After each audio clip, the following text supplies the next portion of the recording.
Standing committee ఎన్నికలకు ready అవుతోంది GHMC. ఇన్నాళ్లు స్టాండింగ్ కమిటీ సభ్యుల ఎన్నిక ఏకగ్రీవం అయ్యేది. ఈసారి మాత్రం అన్ని పార్టీలు పోటీకి సై అంటున్నాయి.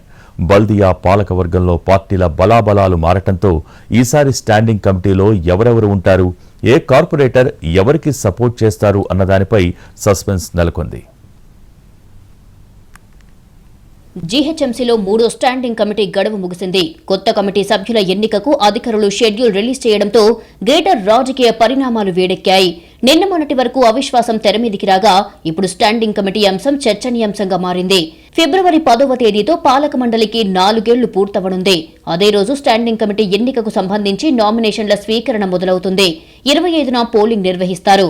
అదే రోజు ఓట్లు లెక్కించి ఫలితాలు వెల్లడిస్తారు. ప్రస్తుత బల్దియా పాలక మండలి 2021 ఫిబ్రవరిలో ఏర్పాటయ్యింది. 3 స్టాండింగ్ కమిటీలను ఎన్నుకున్నారు. అప్పట్లో ఎక్కువ మంది కార్పొరేటర్లు ఉన్న బీఆర్ఎస్ కు ఎంఐఎం సపోర్టు చేయడంతో ఏకగ్రీవమయ్యేవి.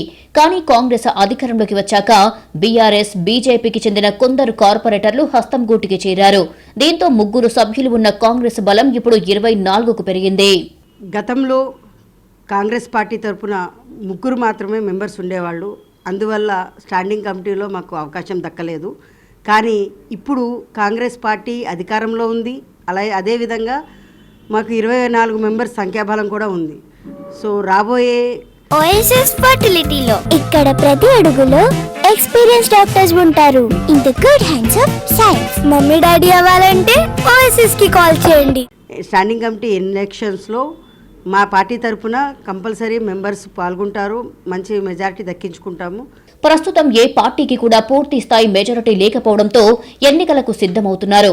ఎంఐఎం, కాంగ్రెస్ కలిసిన సభ్యుల సంఖ్య 65 మందికి మించదు.